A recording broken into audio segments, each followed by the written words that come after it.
घर घाबरलं, ती घाबरली पण हुशार होती. तिनं काय केलं, एक दिवस सांभाळलं, दुसऱ्या दिवशी पेटीत घातलं आणि पेटी घेऊन निघाली. ती मुली हो पेटी घेऊन निघाली, रेल्वे स्टेशनला पोहोचली. तिथं हेतू काय की ती पेटी एखाद्या डब्यात ठेवून द्यायची, एखाद्या स्टेशनवर बसून पुढच्या स्टेशनला खाली उतरायचं, पेटी त्याच्यातच सोडायची, निघून यायची. असा निर्णय तिनं ठरवला. तिच्या सद्भाग्यानं रेल्वे आली, त्याच्यामध्ये एका डब्यामध्ये माणसंच नाही. ती त्या डब्यात शिरली, तिनं पेटी खाली ठेवली, घाबरलेली पण स्थिर बसली. थोडा वेळ हो बसते ना बसते तोच. ती ट्रेन निघाली, चालायला लागली, तेवढ्यात 2 माणसं ट्रेनमध्ये शिरली. 2. आता येऊन जाऊन किती राहिले त्या डब्यात? 3च. ती पेटी घेऊन बसलेली बाई, हे 2 जण बसले. त्या दोघांची नजर तिच्याकडे. ही घाबरली की याच्यामध्ये आपली आता तर हे मूल त्याच्यात घातलेलं आहे, ते सोडून द्यायचं कुठंतरी, हा प्रश्न आहे. हो पुढचं स्टेशन आलं, तिने युक्ती केली. ती म्हटली, भाऊ हो मी जरा खाली पाणी पिऊन येते, माझ्या पेटीकडे लक्ष द्या. तिने त्या दोघांना सांगितलं. तिला काही माघारी यायचं नव्हतं. एका दरवाजातून ती खाली उतरली, बाजूला गेली, दिसेनाशी झाली. तिला परत त्या पेटीशी काही कारण नव्हतं आणि ती खाली उतरल्याबरोबर रेल्वे चालायला निघाली. रेल्वे निघाली तर दोघांना जास्त आनंद झाला, कारण ते दोघंही चोर होते. त्यांना वाटलं आयतीच पेटी मिळाली, आता काही करायची गरज नाही, कोणाची पेटी चोरायची गरज नाही. आनंदित झाले. दोघं चोर होते पण गुरु शिष्य होते. प्रत्येक क्षेत्रामध्ये असतात, एक सिनियर चोर, एक ज्युनियर चोर. पेटी मिळाली, बाई माणसाची पेटी म्हणजे तिच्यात काही उगीच काही असणार नाही, काहीतरी महत्वाचं असेल असं त्यांचं अनुमान झालं. पुढच्या स्टेशनला दोघं उतरले, पेटीसाठी भांडायला लागले. हा म्हणे आतापर्यंत आपण चोऱ्या एकसोबत केल्या, शिष्य म्हणे, पण आता माझाही अनुभव वाढलाय. आता 80-20 अशी वाटणी नाही, 80% 20% अशी वाटणी त्यांची याच्या आधी असायची. 80% हिस्सा मोठा चोर घ्यायचा, 20% हिस्सा छोटा चोर घ्यायचा. तो म्हणे आता असं जमायचं नाही, मी पण अनुभवी झालो, आता वाटणी 50-50% व्हायला पाहिजे. दोघांचं भांडण लागलं, पेटी हातात धरलेली, ते भांडण पोलिसांनी पाहिलं. पोलिसाला काय चाललं रे, झाली का गंमत. आता पेटी एक तिसऱ्याची, ते म्हणे चाललं काय, दोघंही सावरले, चोर हुशार असतात. चोर म्हणे ही पेटी, एक जण म्हटला माझी आहे, हा म्हणतो माझी आहे, दोघांनी ओळख विसरले. हा म्हणतो माझी आहे, हा म्हणतो माझी आहे, त्या पेटीसाठी आमचं भांडण चाललंय. हवालदार म्हटला इथं त्याचा निर्णय होत नाही, चौकीत चाला. चौकीत घेऊन गेले. चौकीत फौजदार बसलेले होते. काय म्हणे ही एक पेटी आणि 2 मालक आहेत, हा म्हणतो माझी, हा म्हणतो माझी. फौजदार म्हणे अवघड काहीच नाही, पेटी खाली ठेवा. मोठ्या चोराला बोललो, काय रे तुझ्या पेटीत काय काय? पंचायत आली. आता काय कसं सांगणार, कसं सांगायचं? त्यानं आपलं अंदाज सांगावं तर लागणारच आहे. त्यानं सांगितलं लिहा 4 साड्या, 2 ब्लाऊज, 4 दागिने, अमुक तमुक, जेवढं स्त्रीचं काय सामान असू शकतं ते अंदाजानं त्यानं सांगितलं. दागिने सांगितले, थोडंसं काही साहित्य सांगितलं. दुसऱ्याला विचारलं, त्याची आधी बाजूला ठेवली. दुसऱ्याला विचारलं, सांग म्हणे तुझं म्हणणं तुझ्या पेटीत काय आहे? यानं थोडासा तपशिलात फरक केला, कमी अधिक त्याच्यापेक्षा 1-2 वस्तू सांगितल्या आणि त्यानं यादी सांगितली. दोन्ही याद्या फौजदारानं पुढे ठेवल्या आणि हवालदारानं सांगितलं पेटी फोडा. म्हणे पेटी, कोणाचं खरं ठरतं त्याला पेटी देऊन टाकू. पेटीमध्ये याचंही सामान निघलं नाही, त्याचंही सामान निघलं नाही, गेलेलं नाही. हवालदार म्हणे अरे बारीक दिसतं तुम्ही रे. हो, कोणाचं तरी मूल तुम्ही किडनॅप करून आणलं, की या पेटीत मिळलं, 302 लावा, आतमध्ये टाका.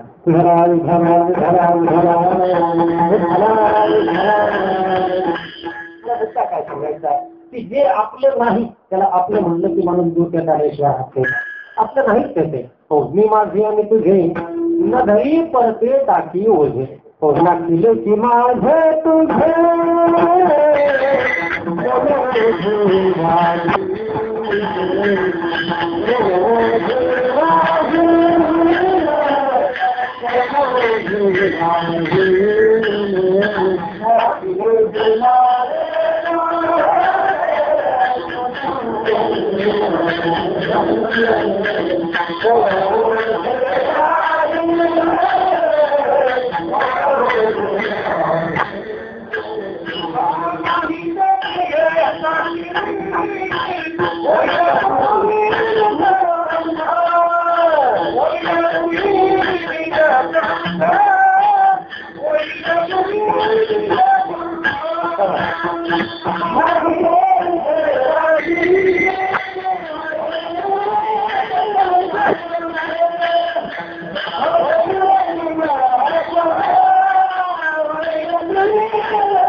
मर्यादा परीक्षेला पाहिजे. मन सावधच होतो. मरणाची आठवण आली की सावध होतो.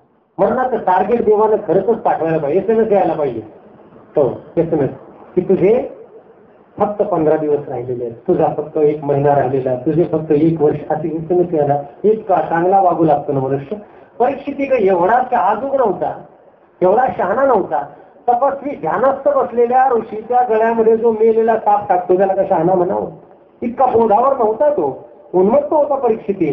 तर जेव्हा शाप मिळाला ना, शाप द्यायची कथा पूर्वीच्या काही चांगली होती.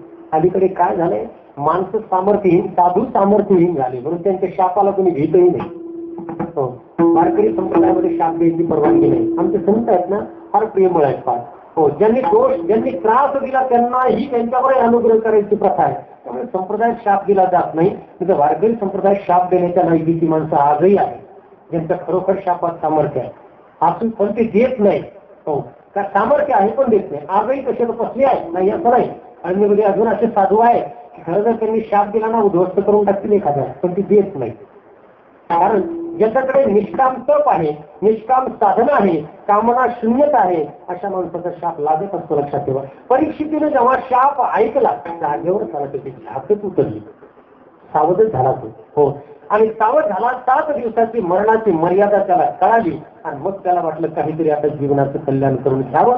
त्याचं भाग्य त्याला शोकाचार्य भेटले वगैरे. भागवताची मोठी कथा, मला एवढं सांगायचं नाही. पण मरण हे अनिश्चित आणि कोणत्याही क्षणी येऊ शकते याची जाणीव माणसाला चांगलं जीवन जगायची प्रेरणा देतात.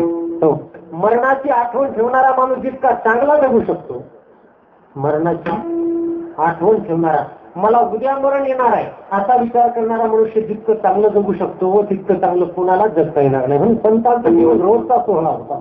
हो, आपण या देहाला माझं माझं नुसता देह माझा मध्ये संबंधी कुठं कुठं गुंतवणूक, या गुंतवणुकीचे खासू येत आहे. हो, पहिलं प्रेम शरीरावर, देहावर, नंतर मग देहाच्या संबंधी पती पत्नी मुलगा अमुक तमुक बाबा ते लांबत चालते. मग बैल जनावर ढोर सुत्री कशातही गुंतवणूक, नुसती जीवाची गुंतवणूक, नुसती गुंतवणूक. हो, या गुंतवणुकीनं निष्प्राण जीवन माणसं जगतात असा आक्षेप आहे.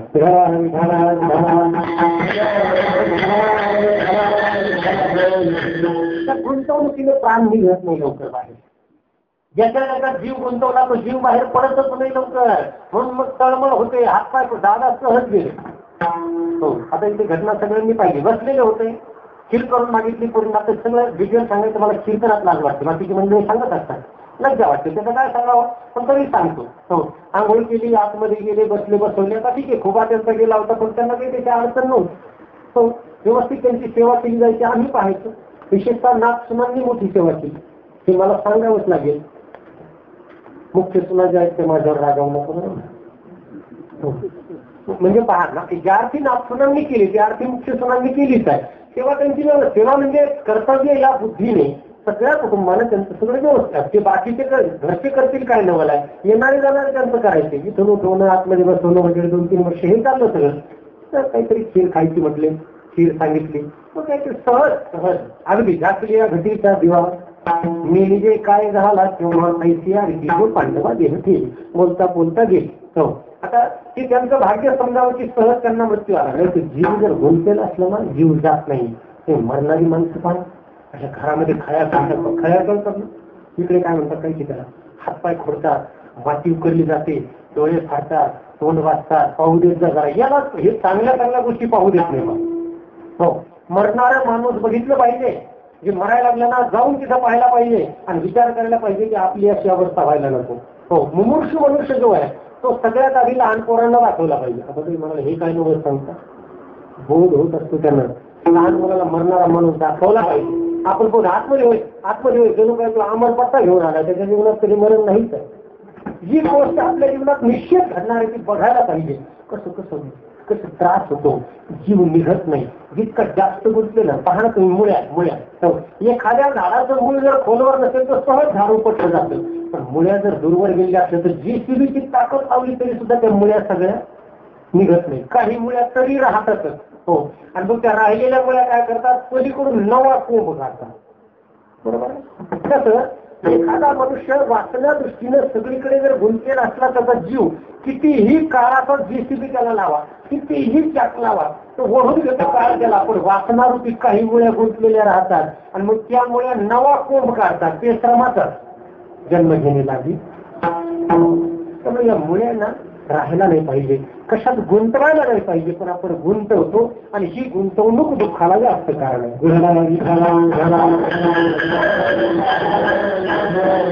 मनुष्य ज्या इथे तिथे आपली गुंतवणूक करून समूह वाढवतो चिंतनाच्या दृष्टीने, त्याचं कारण भयमुक्त होण्याचा तो एक प्रयत्न आहे. हो, लोकसंग्रह, द्रव्य संग्रह, शस्त्र संग्रह, कोणताही संग्रह जेव्हा माणूस करतो त्या संग्रहाचा एकच अर्थ आहे भयमुक्तता.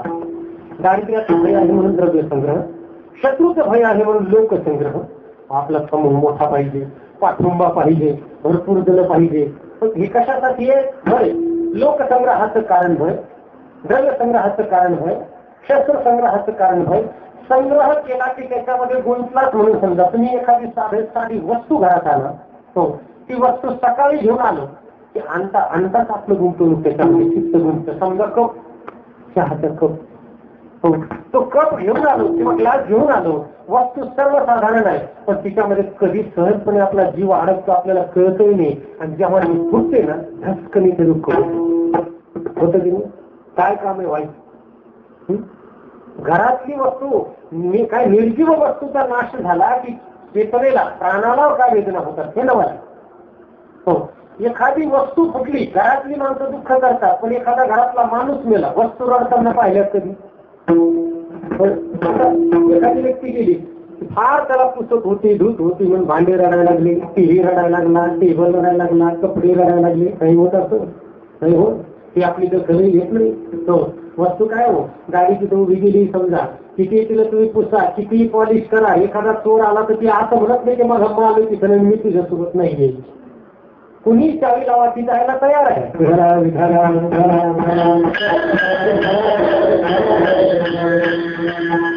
फक्त वस्तूच्या बाबतीत बोलत नाही, ज्याला आपण आपले म्हणतो ना तेही कधी सोडायला तयार असतात. जोपर्यंत तुमचा रस आहे ना तोपर्यंत घेतलेले आहे. हो, काय अहो, शरीरातलं रक्त कमी होऊ द्या, ओवा सुद्धा आपोआप जातात निघून, काही राहत नाही टिकून. जोपर्यंत डोक्यातून काही मिळतं तोवर उभा राहतात, लगेच डोकी बदलतात, डोकं पाहतात उभा सुद्धा. हो, कोणीही टिकून करायचं नाही. म्हणजे आपोआप गेले, आपोआप कशा त्यांना खायलाच मिळेल ना, खडकाला धडका घेऊन काय करतील, फायदा उपयोग काय ना. तो रस संपला ना, कुणी टिकतलेलं राहत नाही. मग उलट होतं, आपली गुंतवणूक आहे पण त्यांनी गुंतवणूक काढून घेतली की मग जास्त दुःख. हो, आणि मग याच्यावर धाव त्याच्यावर धाव. त्यापेक्षा अगोदर गुंतवणूक कशासाठी होते? भयामुळे. तुका बरं म्हणतात, भय बाळगायचं कारणच नाही. हे ब्रह्मांडच जर या आत्म्याचं स्वरूप असेल तर थाट मानायचं काय कारण? तिसरं कारण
कैसा घात सकळीचा फुले, सकल ब्रह्मात ईश्वर स्वरूप आहे अशा धारणानं कुणाचं भय बाळगायचं काही कारण नाही.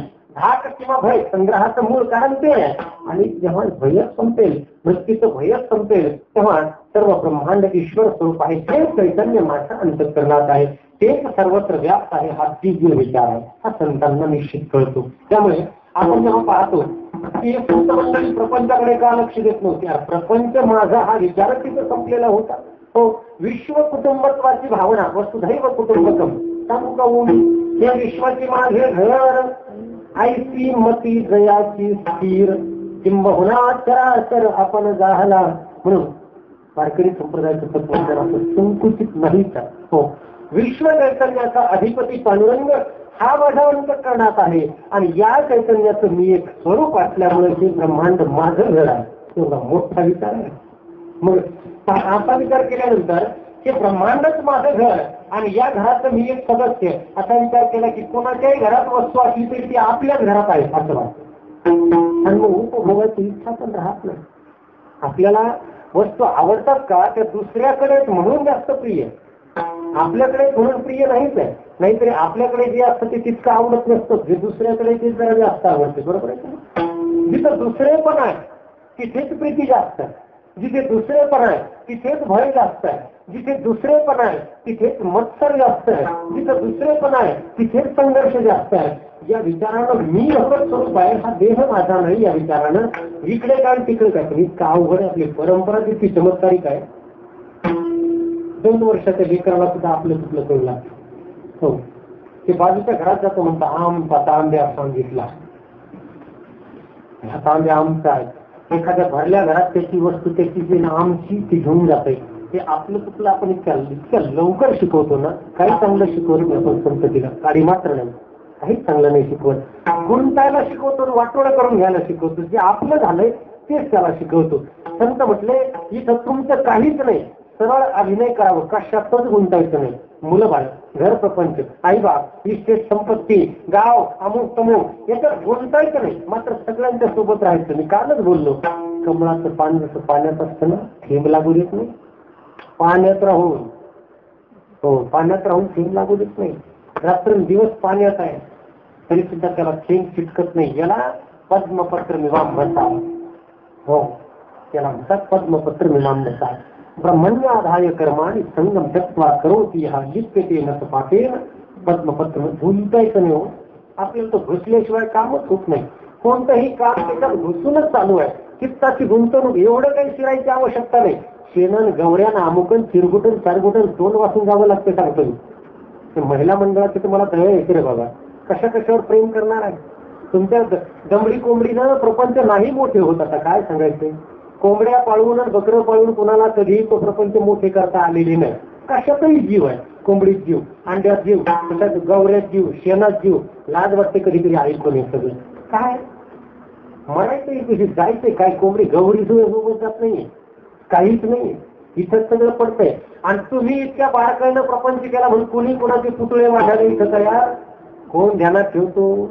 सगळी पुढची पिढी म्हणते आमच्या वडिलांच्या काळामध्ये काहीच नव्हतं. 4 पिढ्यापासून मी हेच ऐकतोय. म्हणजे मी 4 पिढ्याचा जुना आहे असं नाही, 4 पिढ्यांचं व्याख्यान मी ऐकलंय. हो, वडिलांच्या काळात काहीच नव्हतं. तर काय म्हणतो आपण वेगळं. एखाद्या यशस्वी माणसाला जर म्हटलं का हो तुमचं कसं काय, काही नाही म्हणे वडिलांच्या काळात फार वाईट दिवस होते, अमुक होतं तमुक होतं हे होतं. म्हणजे मागच्यांनी जे केलेलं आहे पुढचे तुमचं अजिबात मानायला तयार नाही, बिलकुल नाहीच म्हणणार. ते म्हणणार हे आमच्या कर्तृत्वाचं आहे. कोण कोणाला श्रेय देण्याला रिकामा काही. तसं पाहायला गेलं तर हे सगळं वडिलांच्या तर काळात नाही. आज जे चाललंय ना हे 1.5 तास फटाके, हो नवरदेव नवरी बहारो फुल बरसाऊ, मोठं स्क्रीन, त्याच्यावरती चेहरे, म्हाताऱ्या कोतऱ्यांचे पण सोहळे व्हायला लागले बाबा. तो म्हाताऱ्या सुद्धा मोठ्या स्क्रीनवर दिसायला लागले. आता पाहिलं मी कशी दिसते, आता मी आता पाहिलं लागला. हे जे सगळं आहे तसं पाहायला गेलं तर हे काय आपलं कर्तृत्व आहे का, नाही ना, हे वाढवडलं पण मानत नाही. त्यामुळे तुम्ही कितीही काही करा, कोणी मान्य मान्य केला करता काय, मेल्यानंतर कितीही कोण गोडवे कोणी गायले, आपल्याला तसं काय सुख. हो, आपण आपलं हित साधण्यासाठी आणि जीवन सुंदर करण्यासाठी गुंतायचं कुणाचंच नाही, कृष्णात आहे. कृष्णाला देव मानताना प्रपंच करावा कृष्णासारखा, किती बायका करा. कितीही करा, कसेही करा, मॅरिड करा, अनमॅरिड करा, जशा करता येतील तसं करा, मात्र त्याच्यात गुंतला नाही. हो, निघाला तर असा निघाला ना, हाय हॅलो सुद्धा केलं नाही. हो, कुणाला काय देव आहे आपला, याला म्हणतात देव. असा देव कोणत्या धर्माला प्राप्त नाही. त्याला वाटलं ही आपली संतती ना उन्मत्त होईल, आपल्या नावावर बरंच वाटोळ करीन पुढे. हो, आपल्या नावावर. कारण काय आहे, मोठ्या माणसाची संतती का नालायक निघते कळत नाही. कृष्णाला सुद्धा त्याची पूर्ण नाव ठेवायची, ती परंपरा तिथून चालत आलेली. हो, कृष्ण सांगायचा पोरांना बसवायचा. आता ते पोरांना बसवायचं म्हणजे थोडे नव्हते. हो, एकीला 10, 16,108 10, पहा हिशोब किती मोठा आहे. हो, तर सर्वांना बसवायचं, सांगायचं बाबांनो असं वागा बरं, तसं वागू नका बरं, काहीही करा पण साधूच्या पुढे नम्र राहा बरं, साधूंचे अपराध करू नका बरं. तपस्वी साधू हे जे आहेत ते श्रेष्ठ पुरुष असतात, त्यांचा अपराध करू नका, हे सगळं सांगायचं. ते पूर्ण अशा पक्षात तिघी असायचे. ते म्हणायचे आपलं म्हातारा आता म्हातारा झालं म्हणायचं, त्याला म्हातार कळ लागला म्हणायचं. बरोबर आहे, म्हातार कळ लागला म्हणायचं. भागवतात वर्णन आहे. हो, महाभारतात सुद्धा आता त्याला म्हातार कळ लागला. त्याची पोरं कृष्णाची म्हणायची. हो, त्यानं विचार केला ही उन्मत्त संतती जगाला ताप देणार आहे पुढे. हो, आणि यांना ताप देण्यासाठी मागं ठेवलं तर धर्माचा नाश माझ्याच हाताने झाला असं होईल, म्हणून त्याने संकटच लावून गेले. याला म्हणावं बाप, असं भांडण लावून दिलं त्यांच्या सोबत. समजा म्हटलं कबड्डी तुमच्या. हो, आणि त्या प्रभात तीर्थावर कृष्णाची पोरं एकमेकाच्या अंगावर युनिकांनी वार करून रक्त बंबाळ होऊन सगळे मेले. त्यानं पाहिलं ओके आता जायला काही हरकत नाही, निघाला. फक्त थोडासा स्त्रीच्या बाबतीमध्ये थोडा वीक पॉईंट होता त्याचा बायकांच्या बाबतीत, म्हणून त्यानं मारल्या नाही. त्याला माहित होतं यांना काही मारून उपयोग नाही, आधीच मिळेल. हो, अर्जुनाला सांगितलं अर्जुना त्या सगळ्या घेऊन जा, जमलं तुला सांभाळता आल्या तर हस्तिनापुराला सांभाळ, तू राजा आहे. कोण बायका फ्लॅट नाही घेत बसला तो, तिच्या नावावर तळेगावला 2 फ्लॅट, तिच्या नावावर तिकडे 4 फ्लॅट, त्याच्या नावावर अजून ही संपत्ती. काय नाही, कुणातच नव्हता तो, कुणाच नव्हता तरी सगळ्यांना वाटत होतं आमच्यात आहे म्हणून. त्याचं चित्त कुणातच गुंतलेलं नव्हतं तरी प्रत्येक पत्नीला वाटायचं की माझ्यावर जास्त प्रेम आहे. याला म्हणून प्रपंच करणं असं करावं लागतो. शुद्ध विनय संपन्न प्रपंच ज्याला करता येतो आणि आपलं चित्त आपल्या ताब्यात ज्याला ठेवता येतं त्याच्या जीवनात दुःखच नाही.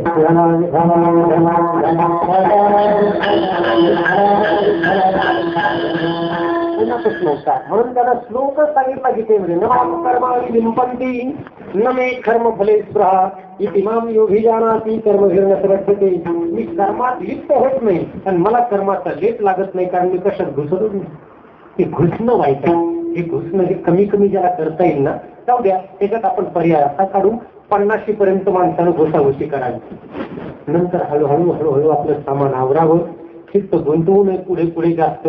लेकरात गुंतवलं ठीक आहे, त्याच्या पुढे लगेच नातवंडा फलतवंडा कुठपर्यंत घुसाघुशी करणार आहे मागे मागे. कारण निघायचंय, ठरलेलं निघायचंय, कोणी विचारणार नाही तुम्हाला. एक नातवंडा तर जीव गुंतवतात. काय सध्या माझ्या संशोधनाचं एकच मुद्दा आहे, नातून आजा.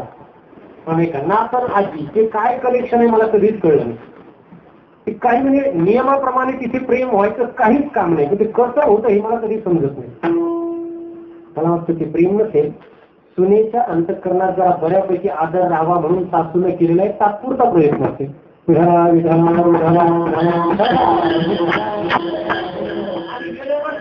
ताट पुढे यावं म्हणून जमत नाही तरी सासऱ्यानं खांद्यावर घेतलेली लेकरं म्हातारी घेऊन नातवंड इकडून एक तिकडून का थोडस लेकरांचा लाड केला म्हणजे तुला जीव लावतात असं म्हणतात.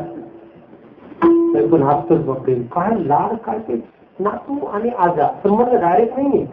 इथं गुंतवणूक तिथं तर कामच नाही. आपल्या संततीमध्ये गुंतवणं ठीक आहे, या इथे गुंतवायचं कामच नाही. कृष्णानं स्वतःच्या मुलांमध्ये गुंतवलं नाही. माझ्या काय सांगावं, ती गुंतवणूक घातक आहे. किती जगा तुम्ही 1000 वर्ष जगा गुंतवणूक करू नका. इतकी गुंतवणूक आहे अवघड वेगळंच नातं आहे. मी त्याला काय म्हणतो असं माहिती, तो प्रत्यक्ष कनेक्टेड कॉल नाही. नातू आणि आजा किंवा काय, तो डायव्हर्टेड कॉल आहे. असा संबंध नाही त्यांचा काही अर्थार्थी. फारच प्रेम. काही आजोबा मला फोन करून सांगतात महाराज नातू झाला, मग मी काय करू. पण मी पण अभिनय करतो. वा वा वा वा वा छान, अभिनंदन. हे सगळे अभिनय संपन्न शब्द आहे. मला काय सुख आहे काय असुख आहे, काय शुभ आहे काय. कुणाला मूल झालं मला सुख नाही, मुलगी झाली दुःख नाही, कोणाचं लग्न. लोक काय सांगतील. कधी कधी तर लोक इथपर्यंत जातात, महाराज पहिला फोन तुम्हाला केला रात्री 12 वाजता मूल झाल्याचा फोन करतात मला हे आश्चर्य आहे की मला आनंदाची बातमी की नाही का एक प्रकारे खुन्नस देणं हेच मला कधी कळलं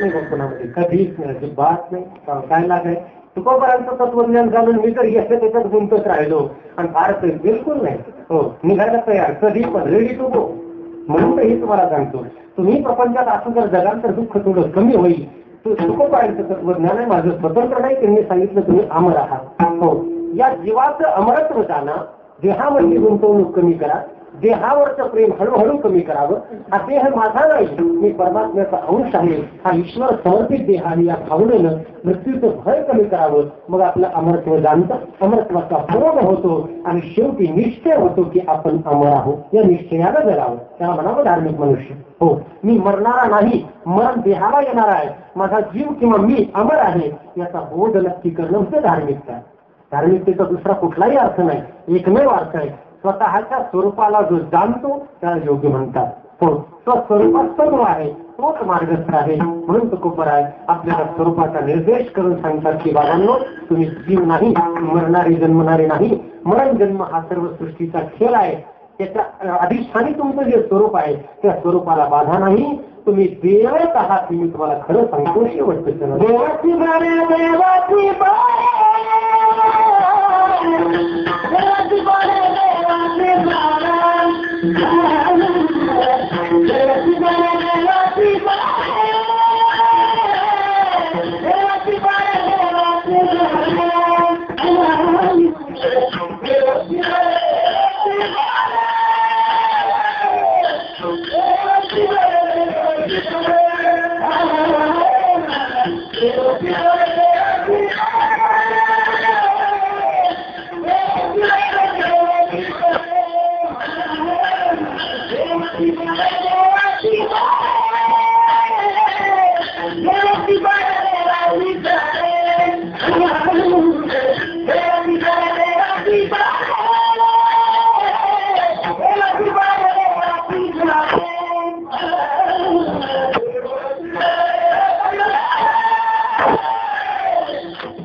तुका म्हणे खरे तुम्ही तुका म्हणे तुम्ही खरे देव खरे देव आहात सांगितलं देण्यामागे महाराजांचे अनेक हेतू आहे तुम्ही देव आहात बरं इतकं जरी माणसाला वारंवार सांगितलं गेलं तरी त्याच्या ठिकाणी देवत्वाचा बोध होऊ शकतो लक्षात ठेवा बरं तुम्ही देव आहात म्हणजे वर्तन नियंत्रण येतं स्वभाव नियंत्रण येतं आपण देव आहोत या बोधापर्यंत पोहोचलं की मनुष्याचं वर्तन शुद्ध होऊ लागतं देवासारखं होऊ लागतं आपोआप सगळ्या गोष्टी आपण साधण्यासारख्या आहेत सर्वात महत्वाचा बोध आहे की तुम्ही मरणारे नाही अमर आहात खरे की पहा खोटे ते आणि ज्याला मरण येते ते तुमचं कधीच ऐकत नाही ते येणार म्हणजे येणार निश्चितपणे येणार देहाला मृत्यू येणार आहे नवीन एका क्षणानं देह मृत्यूकडे जात असतो आश्चर्य वाटेल तुम्हाला पण जर एखादा मनुष्य 70 वर्ष जगला तर 70 वर्षात तो 100% 4 वेळा मरतो मी असं वाचलंय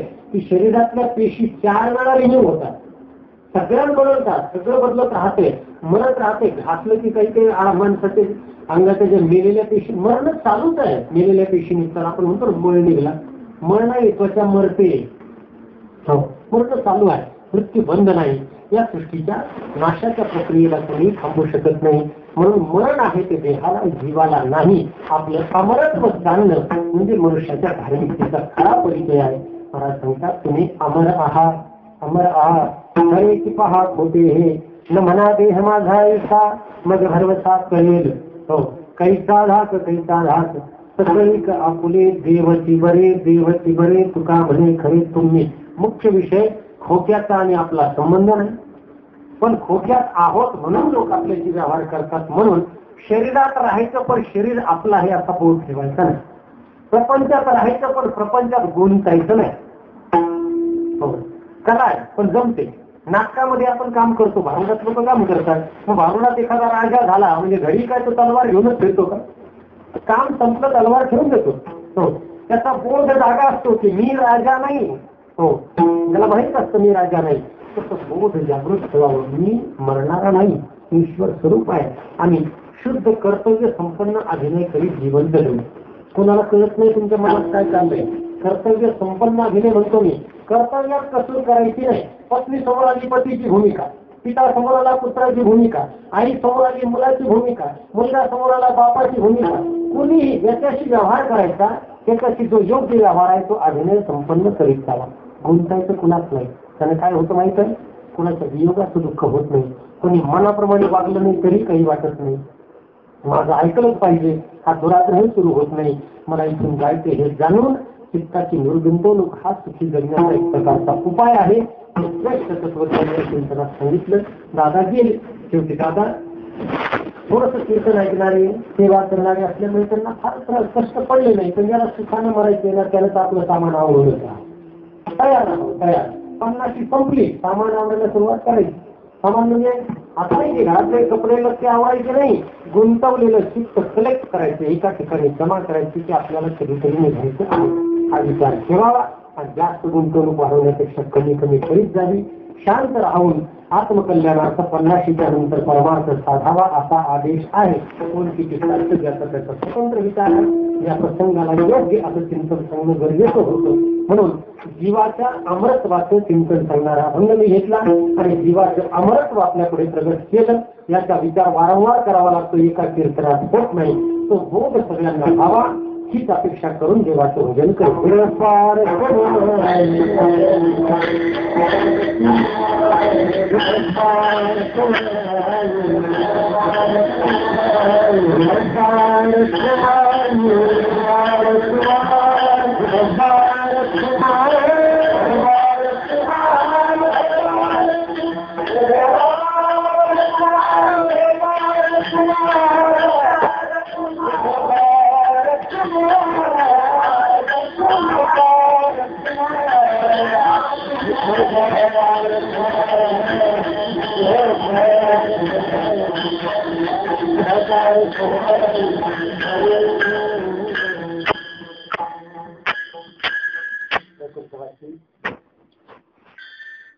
कोंडीबा विष्णू महाराज मुरे दादा त्यांच्या दशक्रियेच्या पूर्वसंध्येच्या निमित्ताने ही कीर्तन सेवा आहे. त्यांच्या सद्गती प्रित्यर्थ खरं तर हे धाडस मी करणार नाही, त्यांना सद्गती प्राप्तच आहे. सेवा आहे, फळ आहे, भांडवल आहे. ज्याच्याकडे भांडवल आहे त्याच्यासाठी आपण वेगळं काही करण्याची फारशी गरज नाही. तरी देखील त्या कृतज्ञतेपोटी त्यांच्याकडून मिळालेल्या परंपरेचा वसा पुढे चालावा. त्यांना जे आवडतं ते घडावं म्हणून 7 दिवस वेगवेगळी कीर्तनकार मंडळी, प्रवचनकार मंडळी इथे आले. बाबांच्या सद्गती प्रित्यर्थ आपण प्रवचन सर्वजणांनी एकत्र येऊन इथे भोजन करणं, त्यांच्या गुणांची चर्चा करणं, वेगवेगळे कार्यक्रम भजन झाले. आणि आता ही कीर्तन उद्या सकाळी प्रवचन आहे. उद्या जशी प्रेरणा त्यांना निरोप देणार आहोत. तिथं आपल्या निरोपाची वाट पाहिली गेलो निघून आता ही कामं आपल्यासाठी करायची आहेत. त्यामुळे सर्वांनी या परिवारावरील आपलं प्रेम आणि स्नेह प्रगट करण्याच्या दृष्टीनं रोज माणसं इथं आली. खरं तर माझं ही काम नाही, पण आधीच बोललो ऋण आहे, मान्य केलंच पाहिजे. हो, म्हणून त्या ऋणाच्या माध्यमातून मी पुनश्च एक वार सर्व मंडळी इथे तात्यांना, दादांना आणि सर्व परिवाराजनांना दिलासा देण्यासाठी, भेटीगाठीसाठी आले. मुळे परिवारावर मोठा जथ्था आहे. हो, तिथे 2च घर आहेत असं नाही. दादा जुन्या पिढीचे सर्वांचंच अगदी मुख्य स्थानी असलेले पुरुष आहेत. म्हणून सर्व सोयरेधारी पाहुणे रावळी वारकरी मंडळी टाळकरी माळकरी भागातील महाराज मंडळी सर्वांची मुळे परिवाराच्या वतीनं मी कृतज्ञता व्यक्त करतो. आणि आजही या कीर्तन सभेसाठी आळंदीकर गुणीजन भागातील मंडळी सर्वजण आता तसं तर बरीच मंडळी काही कारणाने गुंतल्यामुळे येऊ पण शकली नाही इच्छा असून सुद्धा, कारण कार्यक्रम सगळीकडे रेल केला. कोणाला टाळावं कोणाकडे जावं न जावं हा प्रश्न आहे, पण काही दिसत नाही. पण तरी देखील सर्वांच्या शुभेच्छा सर्वांच्या श्रद्धांजली आणि भावना इथपर्यंत पोहोचलेल्या आहेत. सर्वांची कृतज्ञता व्यक्त करू आणि दादांच्या चरणी ही शब्द स्मरांजली समर्पित करून मीही माझ्या वैयक्तिक अंतःकरणपूर्वक दादांच्या चरणी सद्भावना श्रद्धांजली व्यक्त करतो आणि सेवेला पूर्णग्रामदेवीचं थांबतो. किंबहुना तुमचे केले धर्मकीर्तन शक्ती गेले समाधी जिवरले पायी कपळ पायाच्या प्रसादे काही बोलले विनोदे मद क्षमा करणे संती नोहे अंगभूत युक्ती नोहे भावप्रेश तुमचे बडबडी दोषी तुमच्या कृपेचे पोचणे जन्मोजन्मी तुका म्हणे ज्ञानेश्वर.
मग धरद साकळीन मग धरद साकळीन मग धरद साकळीन